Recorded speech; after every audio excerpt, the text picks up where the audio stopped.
rasakan kehadiran, ku angkat hatiku, ku angkat hatiku,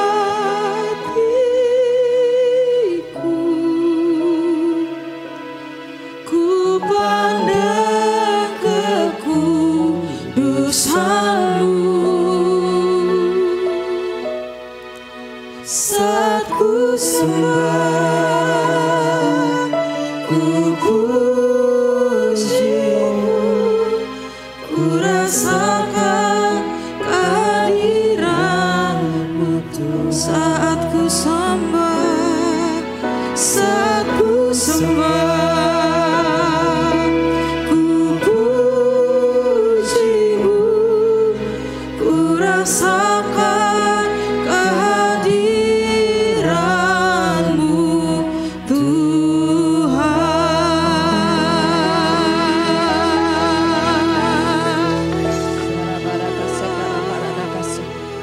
Terima kasih Tuhan untuk lawatan-Mu. Kami rasakan hadirat-Mu Tuhan. Biarlah hadirat-Mu mengubah sikap hati kami Tuhan.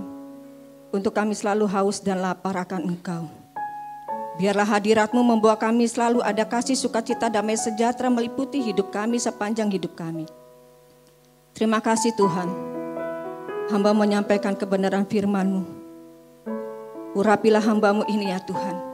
Baik yang menyampaikan dan yang mendengarkan, kami percaya, kami terima berkat yang sama di dalam nama Yesus. Terima kasih Tuhan, kiranya bungkus ibadah ini dari awal pertengahan sampai akhir di dalam nama Tuhan Yesus. Haleluya. Amin. Silakan duduk saudara. Sebelumnya salam. Terima kasih Bu Gem, Bu Rahel Herawati dan tim pastoral yang sudah memberikan saya kesempatan untuk menyampaikan kebenaran firman Tuhan. Puji Tuhan, kita semua di sini sukacita ya. Kita diberi kesehatan sehingga kita dapat beribadah di sore ini karena semua kasih karunia Tuhan. Tadi pagi saya ibadah nonton video tentang gempanya Turki. Goncangannya luar biasa. Hanya berapa menit saja ya. Ratusan juta ribu nggak tahu saya berapa itu melayang. Wow, bahkan sudah diperkirakan nubuatan apa penglihatan-penglihatan akan ada masa sukar, masa sulit dan masa kegelapan 2022. Ini kita sudah masuk di akhir zaman. Kita kalau sudah masuk di akhir zaman kita pasti menghadapi manusia akhir zaman. Kita tahu kan manusia akhir zaman seperti 2 Timotius 3 ayat 1-4. Mencintai diri sendiri, cinta uang, membangkang, pembohong, tidak peduli agama, tidak tahu terima kasih, sama orang tua juga tidak hormat. Seperti itu. Saudara, kita tahu cinta uang dan diri sendiri, sekarang kita sering udah dengar ya. Orang diculik sampai dijual organ tubuhnya, itu serem ya. Oleh sebab itu saudara, di akhir zaman ini kita perlu berjaga-jaga dan bertekun di dalam doa. Dan tidak itu aja saudara, kita juga perlu yang namanya pegang firman Tuhan, percaya dan andalkan Tuhan. Di dalam keadaan seperti ini, kenapa? Kayak seperti di Mazmur 119 ayat 105 mengatakan, firman Tuhan adalah pelita bagi kakiku dan terang bagi jalanku. Dalam apapun kita tidak mungkin nabrak, kita nggak mungkin tersesat dan kita tidak mungkin masuk jurang. Karena ada pelita dan ada terang. Dan kita perlunya percaya kepada firman Tuhan karena firman itu Allah sendiri. Seperti di Yohanes 1 ayat 1 mengatakan pada mulanya adalah firman. Firman bersama-sama dengan Allah dan firman itu adalah Allah. Kalau firman itu bersama dengan Allah dan kita hidup bersama dengan Allah, kita nggak perlu takut dan tidak perlu khawatir. Kita pasti aman. Karena apa? Karena Dia Allah yang menciptakan langit dan bumi, alam semesta dan saudara dan saya. Katanya firman mengatakan dan iya dan amin. Kalau Allah di pihak kita, siapakah lawan kita? Tidak ada. Ya. Jadi kita perlunya percaya sama firman Tuhan itu perlu seperti katanya dunia ini gelap di dalam tahun kegelapan. Tuhan Yesus berkata, seperti di Yohanes 8 ayat 12, akulah terang dunia. Barang siapa yang mengikut aku, ia tidak akan berjalan di dalam kegelapan. Melainkan ia mempunyai terang hidup. Berarti kita mempunyai terang hidup karena ada Allah di sebelah kita. Berarti kita bisa menerangi dunia. Dan kita bisa, manusia-manusia di akhir zaman itu bisa bertobat karena kita punya terang hidup. Amin. Saya cantik kita baca dulu ya, Amsal 3 ayat 5. saya langsung atau bisa ya. Untuk kita harus pegang firman Tuhan, yaitu percayalah kepada Tuhan dengan segenap hatimu dan janganlah bersandar kepada pengertianmu sendiri. Kalau dengan segenap hati berarti ada kesungguhan, ada ketaatan, ada kesetiaan. Artinya dalam kategorinya kita punya iman kepada Tuhan. Dan jangan bersandar pada pengertian sendiri di tahun seperti ini. Saudara, sore ini tetap kita temanya adalah prajurit. Ya, prajurit gagah perkasa yang taat dan setia. Saya mau ngambil apa yang buat teladan kita ambil dari tokoh di kitab suci ini. Saya mau ambil Abraham. Dia adalah prajurit yang gagah perkasa yang taat dan setia sampai dia sebagai bapak orang percaya dan bapak banyak bangsa atau bapak segala bangsa. Mari kita buka Kejadian 12 ayat 1. Kejadian 12 ayat 1.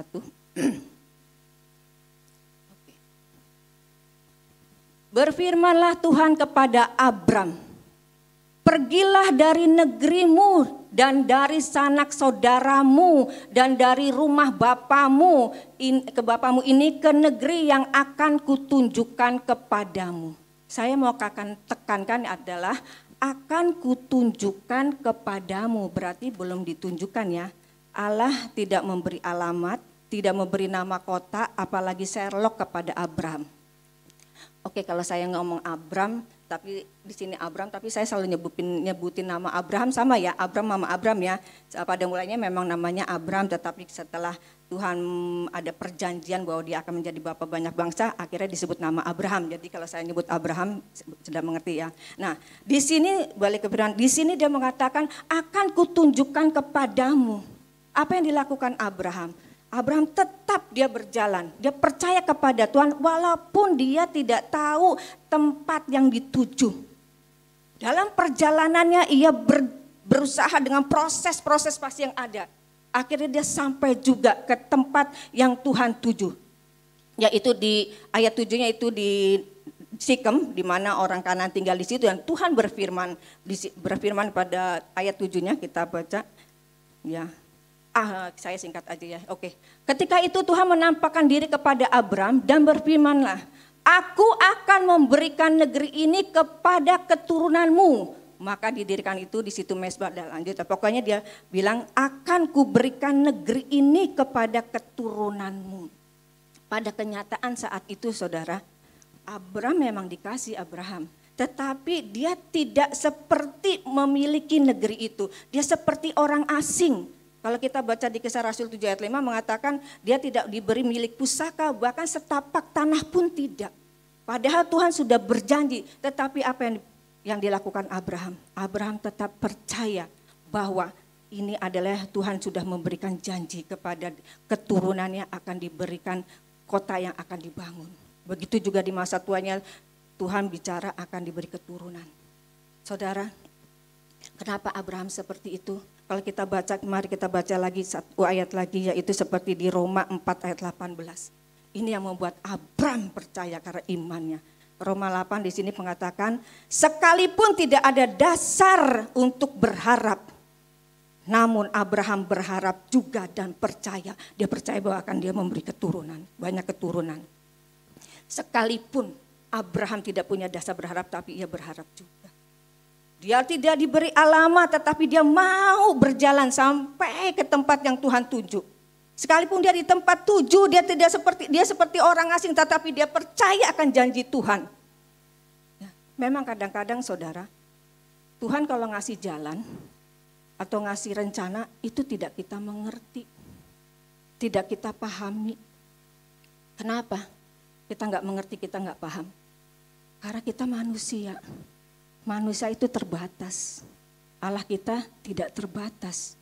Oleh sebab itu yang terbatas kita percaya saja sama Tuhan. Ya, percaya saja sama Tuhan karena Dia Allah. Ada ayat yang tidak saya mengerti tetapi akhirnya saya mengerti juga, kayak di Amsal 11 ayat 8 mengatakan, kayak Amsal 11 ayat 24 mengatakan begini. Ada banyak menyebar harta tetapi tambah kaya. Tapi ada yang menghemat luar biasa, tetapi semakin kekurangan. Seharusnya kalau kita pakai logika kita, kalau orang yang menyebar harta kan banyak ya, makin kurang ya, habis. Tetapi malah Tuhan berkata malah semakin bertambah kaya. Tetapi kalau yang menghemat harusnya kan banyak hartanya. Begitulah, kita nggak mengerti. Tetapi kalau bagian kita mau melakukan, ujungnya kita pasti mengerti. Banyak memberi, banyak berkat. Kayak seperti contoh lagi Nabi Elia. Waktu musim kering, Nabi Elia disuruh pergi ke Sidon, ke janda Sarfat. Kita punya pikiran kan pasti janda pun walaupun diutus, pasti janda kaya dong orang disuruh makan Nabi Elia. Tetapi kenyataan janda miskin yang pada hari itu dia makan sama buat anak ya, saat itu juga mati. Kita nggak bisa kepikir ya. Tapi itulah Allah.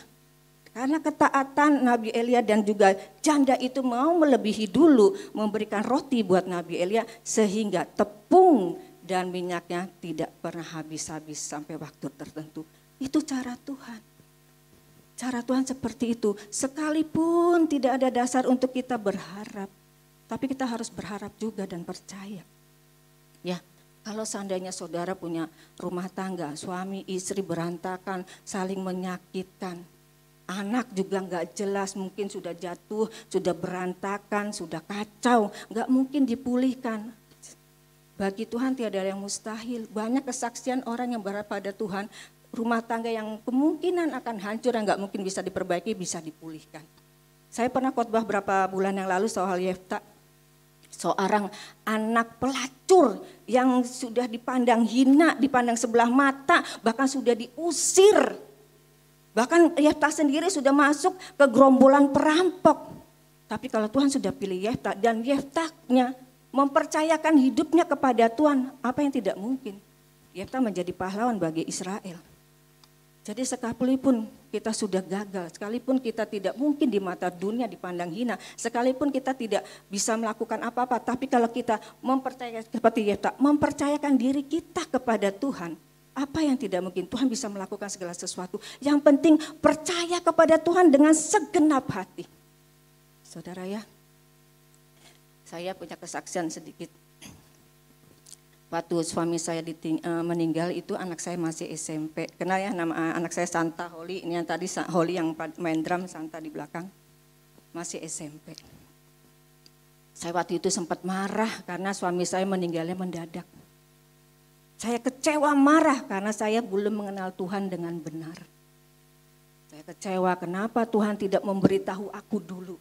Kenapa Tuhan tidak mengabari aku dulu. Kan harusnya tunggu gitu. Saya marah sama Tuhan. Ternyata saya tahu Tuhan mau membentuk saya dalam prosesnya Dia. Waktu saya marah, saya berusaha untuk bertanya, berdoa, menjerit, tapi tidak didengar Tuhan. Tidak didengar Tuhan. Tapi saya baru tahu maksudnya Tuhan. Supaya saya dalam proses demi proses saya ada tujuan yang Tuhan mau. Saya bersyukur saudara. Waktu suami saya meninggal saya punya rumah satu yang untuk saya kontrakin. Setahun itu saya kontrakin 25 juta. Untuk kita bertiga, anak saya masih SMP. Ya, buat biaya sekolah, buat rumah tangga, buat biaya aktivitas kita bertiga. Kalau menurut logika saya, pengertian saya tidak mungkin. Saya cukup dari 25 juta buat hidup saya. Tetapi saya sejak di proses Tuhan, akhirnya saya bisa menemukan siapa Tuhan, mengenal Tuhan dengan benar. Dapat bisa akhirnya saya walaupun tidak punya dasar untuk berharap, saya berharap juga. Ya, sehingga saya bisa ada di depan saudara. Dulu saya ragu apakah saya bisa ngasih makan anak saya selama sehari 3 kali, tetapi jangankan 3 kali sehari. Anak saya minta 5 kali sehari aja saya sanggup. Bukan karena gagah saya, tapi Dia memelihara hidup saya. Tanpa saya sadari, waktu saya menjerit Dia diam aja, tetapi mata Tuhan tertuju kepada saya. Di saat kita lagi diproses sama Tuhan, Tuhan benar firman-Nya. Sekali-sekali aku tidak pernah meninggalkan kamu dan tidak pernah membiarkan kamu sendiri. Setelah kita mau melakukan dengan proses kita berjuang, akhirnya kita dapat melihat kebesaran Tuhan, kemuliaan Tuhan.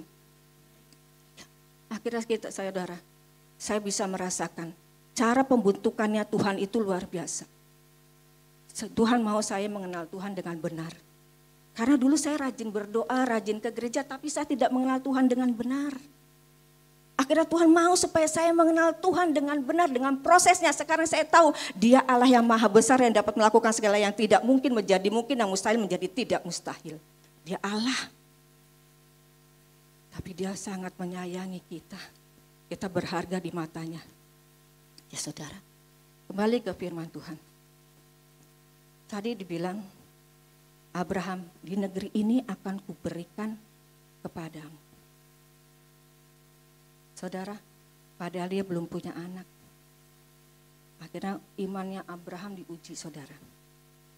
Di tahun dia akhirnya dapat anak juga waktu umur 99, malaikat Tuhan datang kepada Abraham. Dia mengatakan bahwa tahun depan kamu akan punya anak. Dan benar di usia 100 tahun Abraham punya anak dan namanya Ishak. Kita apa tahu ya Ishak. Kita celam ceritanya, lagi sayang-sayangnya dengan Ishak. 25 tahun Tuhan menjanjikan dia akan punya keturunan. Lagi sayang-sayangnya, tiba-tiba Tuhan berfirman di Kejadian 22 ayat 2. Coba ditampilkan. Lagi sayang-sayang Abraham diuji. Kejadian 22 ayat 2. Firman-Nya, ambillah anakmu yang tunggal itu, yang engkau kasihi, yakni Ishak. Pergilah ke tanah Moria dan persembahkanlah dia di sana sebagai korban bakaran pada salah satu gunung yang akan kukatakan kepadamu. Apa yang dilakukan Abraham? Dia adalah orang yang percaya kepada Tuhan dengan segenap hati, seorang prajurit yang gagah perkasa. Besok paginya dia menyiapkan pelana, keledai, dan juga menyiapkan kayu bakar. Bahkan dia mengajak 2 bujangnya. Dia berjalan menuju ke tanah Moria. Sampailah ke tanah Moria. Akhirnya dia waktu sampai tanah Moria, dia bilang sama bujangnya, karena dia harus mempersembahkan Ishak di salah satu gunung. Nah, dia menyampaikan kepada bujangnya gini, tinggallah kamu di sini dengan keledai ini, aku beserta anak ini akan pergi ke sana, kami akan sembahyang, sesudah itu kami kembali. Itu Kejadian 22 ayat 5. Yang saya tekankan, sesudah itu kami kembali. Abraham kan tahu dia mau ke atas gunung itu mau mengkorbankan Ishak toh. Harusnya jawabannya bukan kami ya saudara. Aku kembali. Sadar tidak sadar, kalau orang yang hidupnya dalam intim dengan Tuhan, percaya dengan segenap hatinya, hidup di dalam firman-Nya, itu yang keluar dari hatinya aliran-aliran air hidup. Yang keluar adalah firman Tuhan, kata-kata berkat, kata-kata pengharapan. Kalau orang yang hidup di dalam firman Tuhan dan selalu melekat, selalu kata-katanya, kami akan kembali. Saudara sudah tahu ceritanya, mari kita lanjut lagi ya. Seperjalanannya Ishak menuju gunung, Ishak bertanya kepada bapaknya. Kalau kita baca Kejadian 22 ayat 7 sampai 12 itu ceritanya seru banget. Ishak bertanya gini pada bapaknya. Di sini sudah ada api dan kayu, tetapi di manakah anak domba untuk korban itu? Jawab Abraham apa? Allah yang menyediakan. Itulah aliran-aliran air yang hidup, firman yang keluar. Kita tahu kan benar-benar Allah yang menyediakan. Nah, sesampainya di gunung, Abraham menyiapkan kayu bakar dan memberikan mezbah untuk korban bakaran. Ishak diikat. Dan waktu setelah memberikan mezbah, Ishak diletakkan di kayu bakar. Dan Abraham, dia mengambil pisau, dia ingin menyembelih Ishak. Tiba-tiba malaikat Tuhan berteriak, Abraham, Abraham, ya Tuhan, jangan kau bunuh anak itu, jangan kau apa-apakan anak itu. Waktu Abraham menengok, ada domba jantan yang tersangkut dan Tuhan suruh itu yang menggantikan korban. Allah yang menyediakan. Coba saudara renungkan. Waktu Abraham disuruh malam itu untuk menyerahkan anak yang tunggal, yang kau kasihi. Rumah Abraham dengan tanah Moria itu diperkirakan 3 hari. Saya yakin Abraham itu manusia biasa, seorang ayah. Pasti itu perjalanannya pergumulan yang berat antara roh dan jiwa, itu pasti perang. Apalagi iblis berusaha menggagalkan rencana Tuhan toh. Dari prajurit, dari mulai kapten, kolonel, bintang 1, 2, 3 sampai itu berusaha untuk menggagalkan Abraham. Tetapi Abraham berusaha, dia berjalan walaupun berat dia berusaha. Karena dia manusia biasa, nggak mungkin dia disuruh Tuhan, serahkanlah anak tunggalmu yang kau kasih. Oh besok saking cintanya sama Tuhan, digeret langsung, ayo cepat-cepat. Nggak mungkin saudara, dia manusia biasa. Perjalanan begitu berat dalam hidupnya. Tetapi 3 hari itu dia berusaha untuk fokus dan percaya kepada Tuhan. Ya saudara, gak gampang loh. Waktu membuat pesta persembahan, dia gak mungkin, dia manusia biasa, gak mungkin dia saking buru-buru cepat biar cepat pulang gitu. Dia naruh brek itu kayu bakar terus langsung diletakkan Ishak, langsung buru-buru aja biar cepat pulang. Gak mungkin, dia manusia biasa. Dia ambil kayu bakar dengan berat. Oh Tuhan, kuatkan, teguhkan hatiku. Aku percaya Engkau punya janji. Paling satu-satu dia gemeteran. Pasti percaya karena dia manusia biasa dan Allah yang mengasihi anaknya. Dia begitu berat. Tetapi dia sungguh-sungguh mengasihi Tuhan. Percaya walaupun berat dia tetap dia menaruh itu kayu bakar. Dan waktu Ishak diletakkan, saya yakin gak mungkin dia seorang bapak, seorang ayah yang mengasihi anaknya. Gak mungkin dia langsung getrek. Dia pasti waktu ngambil peso, pasti tangannya gemeteran. Peperangan rohani. Antara mau sembelih atau tidak. Pasti tangannya gemeteran. Tetapi Allah tuh lihat hati. Sekalipun Abraham tangannya gemeteran, sangat gemeter. Tuhan lihat bahwa hatinya Abraham sekalipun seperti dia pasti akan tetap menyembelih Abraham. Karena ketaatannya kepada Tuhan. Wow. Luar biasa ya saudara. Saya jadi merenungkan ya. Apakah kita sama-sama belajar ya kalau seperti itu. Wow. Ya, anak yang Kau kasihi. Nah, saya mau kasih contoh dulu. Seandainya ada orang nih ya. Selama hidupnya gak punya rumah. Udah gak punya rumah, hidup susah lagi. Dia berdoa dengan Tuhan dengan sungguh-sungguh gitu. Tiba-tiba 25 tahun kemudian Tuhan kasih rumah idaman. Saking senengnya ya, saya percaya kalau lagi udah dijawab doanya, apalagi rumah idaman 25 tahun loh menunggu. Mungkin dia kalau ngepel tidak 2 kali, mungkin bisa 5 kali ngepel saking senengnya saudara. Mungkin namanya meja itu, namanya kaca semuanya dilapin sampai kayu sampai pintu gagangnya, bahkan engsel-engsel mungkin dilapin. Orang lagi seneng-senengnya. Tiba-tiba misalnya ya, Tuhan bilang, itu rumah buat adik kamu atau untuk siapalah. Kira-kira kalau saudara dan saya jawabnya apa? Jawabnya pada diri kita sendiri ya. Aku enggak usah langsung jawabnya pada, kalau seandainya dijawab sama Tuhan, tiba-tiba lagi seneng-senengnya Tuhan bilang, jawab pada diri sendiri aja. Kira-kira bisa gak kita memberikan? Tapi marilah kita sama-sama belajar dalam hidup ini. Kita tuh belajar saudara, mau belajar itu berarti kita harus naik kelas ya. Belajar itu jangan sampai tinggal kelas. Ini serunya banget, ini kisahnya betul-betul dramatis banget. Itu kisah Abraham yang betul-betul dia percaya dengan Tuhan. Kita kayaknya secara logika kayaknya kita nggak mungkin. Tapi kita sekali lagi kita harus belajar. Kita belajar tapi naik kelas, jangan sampai tidak naik kelas. Setiap kita mau belajar gitu ya. Nah saudara, belum lama ini kan persembahan sulung ya. 1 bulan gaji Bu. Tapi saya puji Tuhan ya, Paniko itu hamba Tuhan yang diurapi. Kalau saudara digerakin 1 bulan gaji silahkan beri. Atau enggak saudara mau digerakkan berapa, beri asal dengan tulus. Kalau yang tidak memberi, tutup mulut dan berdoa aja untuk Tuhan mampukan. Saya melatih anak-anak saya. Kalau datang kepada Tuhan jangan tangan hampa. Anak saya dua-duanya kuliah kecuali Santa kuliah sambil kerja.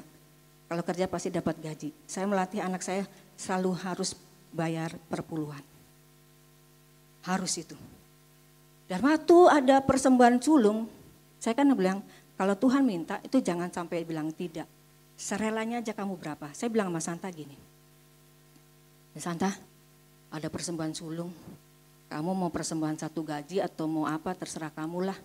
Mau kamu yang penting Tuhan bilang yang penting tulus. Karena kalau kita memberikan 1 bulan gaji kalau nggak tulus juga sia-sia kan. Yang penting hatimu tulus. Saya waktu itu Santa jawab gini, aku doa dulu lah bun. Iya, tapi saya percaya pasti anakku memberi karena dia bawa aku doa dulu. Besoknya anakku bilang gini, bun apa? Aku mau ngasih persembahan sulung sebesar perpuluhan saya. Jadi perpuluhan saya segitu persembahan sulung. Oh puji Tuhan, yang penting kamu tulus ya. Saya katakan begitu. Saya harus melatih anak-anak saya memberi tidak hanya kepada Tuhan. Saya melatih anak-anak saya untuk memberi kepada orang tua. Bukan berarti saya minta balas budi, no. Tidak, saya bisa dicukupkan kok sama Tuhan. Anak-anak saya latih untuk bisa memberi orang tua. Karena kalau memberi anak orang tua itu pasti tingkap-tingkap langit itu pasti terbuka, saudara. Ya, anak-anak saya selalu setiap dapat berkat dia selalu memberi ke saya. Karena Tuhan bilang, kasihlah sesamamu, musuhmu juga dikasih. Apalagi orang tua yang melahirkan, yang membesarkan, yang mendidik. Wow, apalagi disebut orang tua wakil Allah. Wah, kalau saudara mengasihi, luar biasa. Saya yakin, janji Tuhan ya dan amin. Banyak memberi, banyak berkat. Kita memberi itu bukan berarti kita minta diberkati ya. Saya mau mendidik kita itu supaya kita sebagai menggenapi firman Tuhan. Fokus kita jangan minta berkat, tapi kita mau menggenapi firman Tuhan. Ya, saya tidak hanya itu aja, anak saya sudah latih juga. Kalau kamu punya teman kamu memang dia miskin, butuh pertolongan, memang orang tuanya nggak bisa mampu. Kalau dia butuh pertolongan, kamu kamu harus bantu. Saya didik tanya anak-anak saya. Saudara, waktu saya kerja, lulus, saya dulu kursus cuma 6 bulan loh. Saya kursus, dari mulai gaji saya nggak seberapa, naik. Saya nggak pernah melupakan Tuhan dan orang tua. Saudara, firman Tuhan mengatakan kamu akan menjadi kepala bukan ekor, tetap naik. Bukan berarti kita harus jadi presiden, direktur, enggak. Tapi kita bisa melihat peningkatan kesejahteraan kita bisa lihat. Perlindungan kita bisa lihat. Saya cuma kursus 6 bulan, saya pernah khotbah kan. Sampai saya bisa bekerja di oil company Kanada sebagai sekretaris. Enggak mungkin sekretaris oil company di Kanada saya bisa masuk cuma kursus 6 bulan. Saya bisa bekerja hampir 5 tahun. Saya mengundurkan diri karena saya menikah, punya anak. Saya baru mengundurkan diri. Itu bukan dipecat, saya mengundurkan diri. Setiap kali saya memberi orang tua saya berdoa untuk saya. Saya tidak minta balas budi anak-anak saya, tidak. Saya cuma pengen dia mau terbuka pintu surga untuk mereka. Belajar. Jadi kalau orang yang belum bisa memberi orang tua, beri. Dan saya enggak bohong ya saudara. Sampai sekarang pun saya suka memberi orang tua loh. Anak saya jadi saksi. Kalau saya dapat berkat, pertama saya kasih Tuhan. Yang kedua nomor 2 adalah orang tua. Anak saya jadi saksi. Dan setelah itu saya baru ngasih anak saya dan saya juga berdoa Tuhan ini berkat aku enggak mau nikmati untuk anak-anakku dan aku saja. Siapa Tuhan yang engkau gerakin? Ada berapa orang yang saya gerakin, entah saudara, entah hamba Tuhan yang saya kenal yang lain. Saya langsung, Pak boleh gak saya transfer Bapak sekian. Saya gak mau terima berkat sendiri. Saya janda tidak punya pekerjaan. Suami saya udah 7 tahun meninggalkan saya. Sampai sekarang saya tidak pernah kekurangan. Percayalah kepada Tuhan dengan segenap hatimu, jangan bersandar kepada pengertianmu. Kalau kita ngeliat Abraham tadi, dia begitu taat, dia disuruh pergi dari rumah saudaramu, bapakmu. Dia taat walaupun dia nggak dikasih alamatnya, tempat dituju dia berangkat. Sekalipun dia dikasih, dia seperti orang asing. Dia dijanjikan masa tuanya, tetap dia percaya. Bahkan sudah dikasih janji, disuruh persembahkan. Saya percaya Abraham ada seorang prajurit. Kalau untuk ketahanan diri, dia adalah teguh. Kalau soal untuk selain perkataan diri apa? Bayar harga, udah jelas ceritanya dia adalah bayar harga. Nah, menjadi pemenang, dia pemenang sampai disebut Bapak orang percaya dan Bapak banyak bangsa, pemenang. Ikut pemimpin kita Allah ya. Wah, dia ikut sekali. Sampai dia yang tidak dimengerti, yang sulit aja Abraham lakukan. Kita diminta tahun ini adalah prajurit. Kita sudah belajar seperti Abraham. Belajar sekali lagi saya sampaikan. Jangan sampai tinggal kelas, kalau bisa kita naik kelas. Tadi ini pengertian soal orang yang takut akan Tuhan, yang percaya kepada Tuhan dengan segenap hati. Bagaimana dengan orang yang bersandar pada pengertian sendiri? Kita lihat Sarah aja, istrinya. Kan di masa tuanya udah 75 dan di 80 tahun dia bilang, aduh nggak mungkin, saya udah mati head, udah tua. Nggak mungkin melalui melalui kandungan saya. Mungkin dengan Hagar yang masih muda itu hambanya. Diberikanlah kepada Abraham. Itu pakai pengertian sendiri, apa hasilnya kayak apa? Sampai sekarang kita bisa rasakan kan, saya nggak mau bahas itu. Ya tahu namanya kan anaknya Hagar. Seperti apa? Nggak akan lebih baik, malah ada kekacauan, sampai sekarang kita saya nggak tahu lah. Oleh sebab itu kalau kita pakai pengertian sendiri, ujung-ujungnya akan sesuatu sengketa, masalah aja. Makanya kita harus percaya kepada Tuhan dengan segenap hati, jangan bersandar pakai pengertian sendiri. Salah satunya juga kita lihat Lot. Waktu Abraham dengan Lot itu diberkati, ternaknya sampai gembalanya ribut soal lahan. Akhirnya Abraham bilang apa? Kalau Lot kamu ke kanan, aku ke kiri, kalau kau ke kiri, aku ke kanan. Ya, saat itu Lot melihat lembah Yordan yang penghijauannya, dia ngebayangin apa?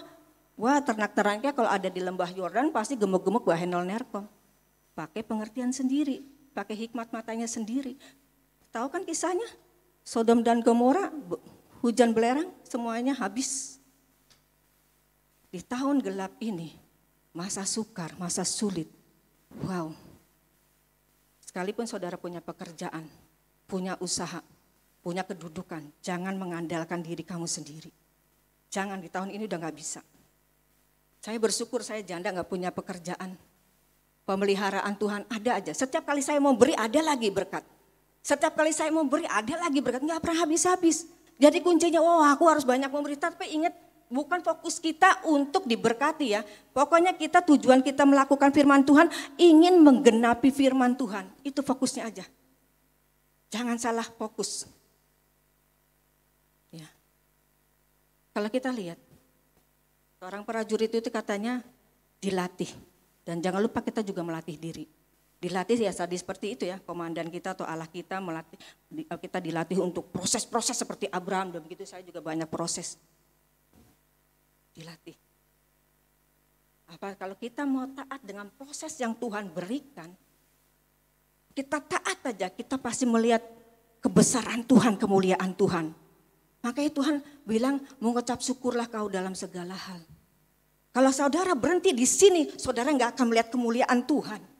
Saya begitu proses, begitu. Akhirnya saya bisa ada di sini saudara, karena prosesnya Tuhan. Jangan takut kalau sudah ada Tuhan di pihak kita. Ya saudara, jadi apapun keadaan dunia ini, kalau kita percaya akan ada PHK, sekalipun Tuhan izinkan PHK, Tuhan pasti pelihara saudara. Saya pun dipelihara. Ya, percaya kepada Tuhan. Tadi kalau kita juga harus melatih diri kita. Mari kita baca dulu 1 Timotius 4 ayat 8. Melatih diri kita. 1 Timotius 4 ayat 8. Latihan badani terbatas gunanya. Tetapi ibadah itu berguna dalam segala hal. Karena mengandung janji. Baik untuk hidup ini maupun hidup yang akan datang. Wow, ini firman hebat banget. Ya, dengan cara apa saudara? Setiap persekutuan itu tidak akan sia-sia apa yang kita kerjakan. Kita bisa ke gereja, kita bisa ikutin persekutuan-persekutuan, kita ikut kul, kita ada mesbah keluarga. Jangan lupa, mezbah pribadi kita kepada Tuhan. Latihan kita badani terbatas, tapi ingat, kalau kita beribadah, hasilnya untuk hari ini dan yang akan datang, kita tidak pernah ditinggalkannya. Ya, wow, saya waktu menerima firman ini, saya waktu itu saya pernah khotbah tempat lain. Saya dalam hati gini, Tuhan, terima kasih atas peneguhan firman ini. Saya mengingatkan diri saya. Dulu saya pernah hancur loh saudara. Tetapi saya lihat, saya baru rasakan kasih Tuhan besar buat saya, buat anak-anak saya.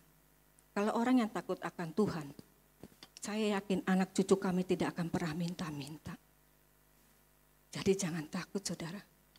Kalau rumah tangga saudara berantakan, anak gak mungkin anak saya udah gagal, udah catat. Wow, tadi saya udah sebut Yefta ya.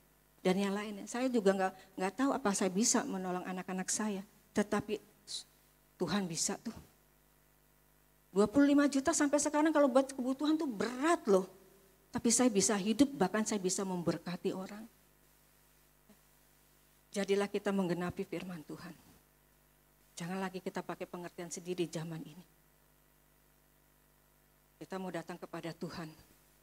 Kita mau menggenapi firman-Nya. Allah itu besar, kita itu kecil, kita tuh terbatas. Allah yang tidak terbatas. Jadi jangan kita abaikan Dia. Jangan abaikan Dia. Hadirkan Allah di hatimu. Setiap rencanamu Tuhan tahu, setiap air matamu Tuhan tahu. Sekalipun seandainya Tuhan kok kenapa belum jawab-jawab, seakan-akan seperti orang asing, seperti yang diabaikan, percaya. Saudara ingat kan yang namanya burung Raja Wali? Waktu dia mendidik anaknya untuk terbang, dia tega untuk terjunkan itu anaknya. Dia berusaha untuk kepak kapal, dia tidak dibiarkan. Tetapi lihat pandangan burung Raja Wali, fokus kepada anak itu. Waktu anaknya memang gak sanggup, dia dari atas langsung cepat sambar. Begitu juga Tuhan kepada saya dan saudara.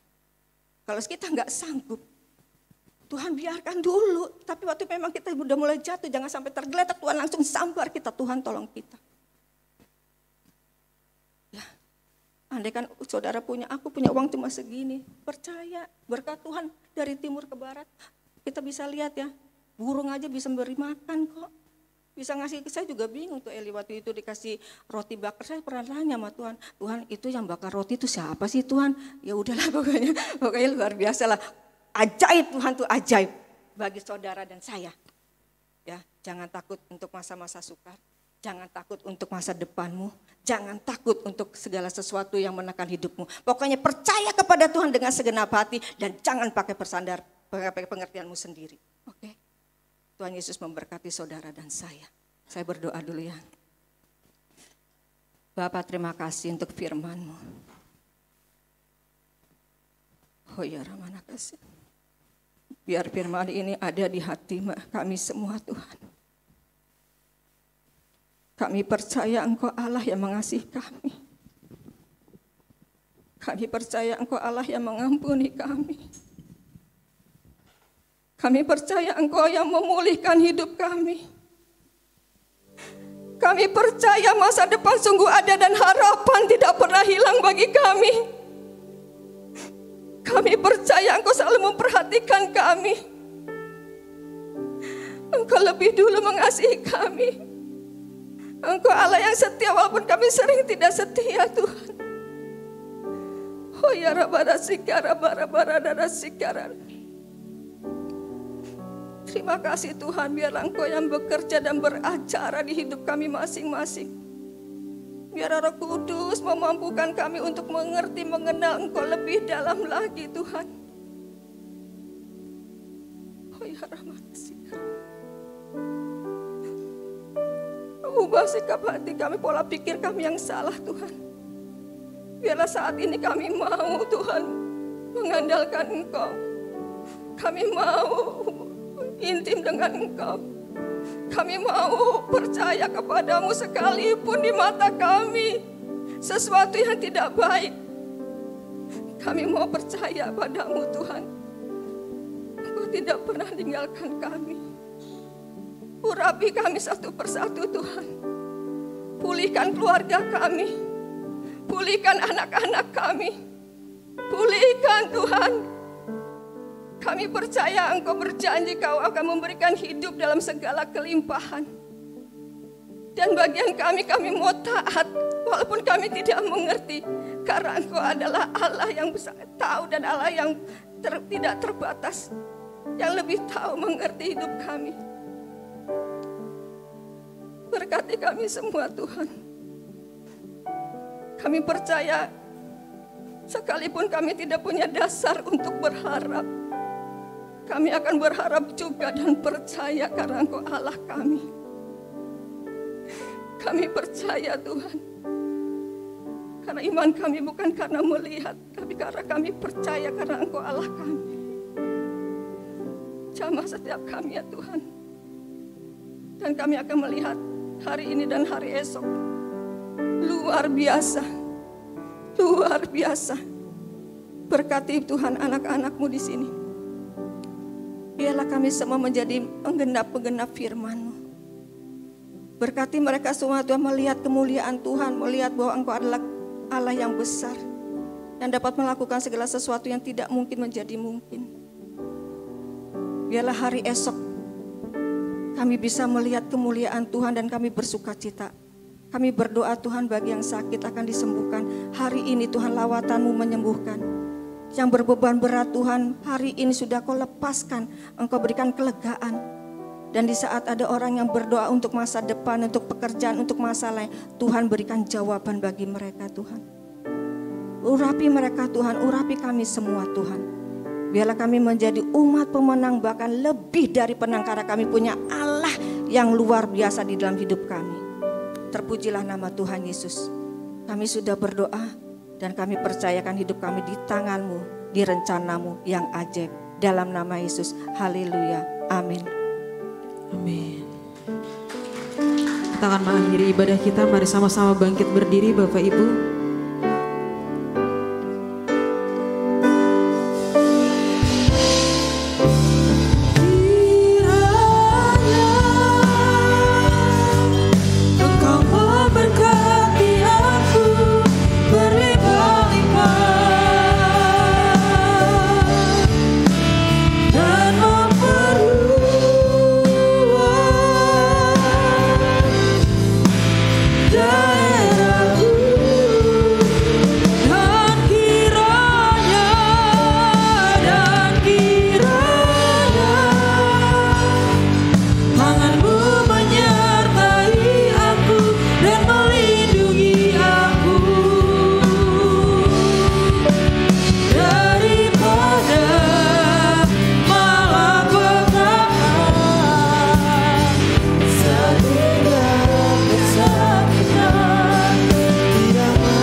Terima kasih kepada Tuhan sore hari ini, saudara diberkati. Amin. Ya itulah tidak usah jauh-jauh, ada di seputar kita banyak orang-orang yang hidup benar di dalam Tuhan, itu menjadi kesaksian. Ya sore hari ini saja saya boleh melihat ada beberapa janda-janda yang luar biasa. Haleluya. Ya, ada yang ibu guru bisa beli rumah, saudara. Di sana belakang ada pramugari berhenti 2,5 tahun, makan terus, saudara. Bahkan bisa jalan-jalan. Amin. Sama masalahnya, hampir sama dengan Ibu Nelson ini. Ya, mendadak suaminya dipanggil Tuhan. Stres juga, anak 2 juga. Tetapi semua sukses menyelesaikan tugasnya oleh karena ada Tuhan yang menjaga, melindungi. Amin. Oleh karena itu biarlah kita semua hanya berharap kepada Tuhan. Apakah ada duda-duda di sini? Oh ada Bapak. Pak Yosef ini juga belum lama ya, berapa tahun itu terakhir. Baik-baik saja tuh. Amin. Amin. Ya, ketika kita ada proses, Tuhan ada di tengah-tengah proses itu, ya. Termasuk saya juga terakhir ya kan.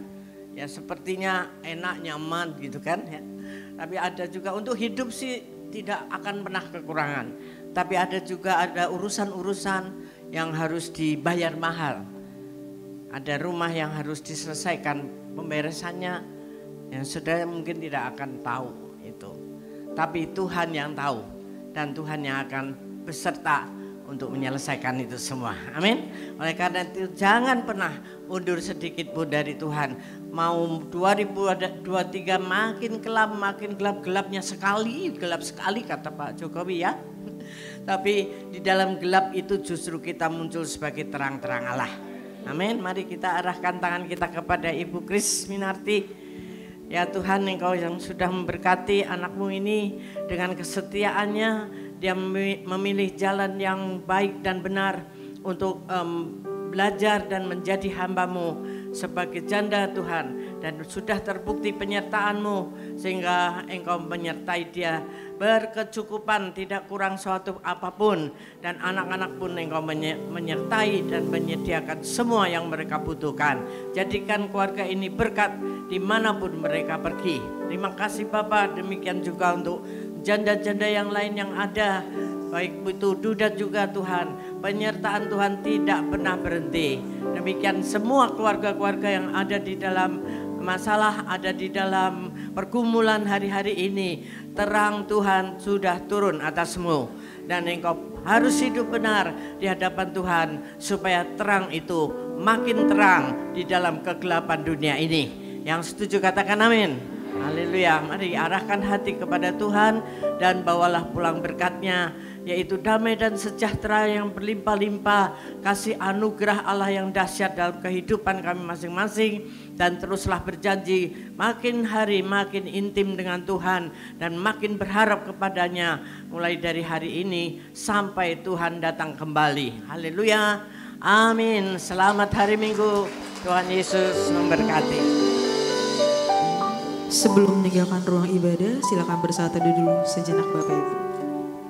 Untuk ibadah sore hari ini kita telah selesai. Selamat hari Minggu, Tuhan Yesus memberkati.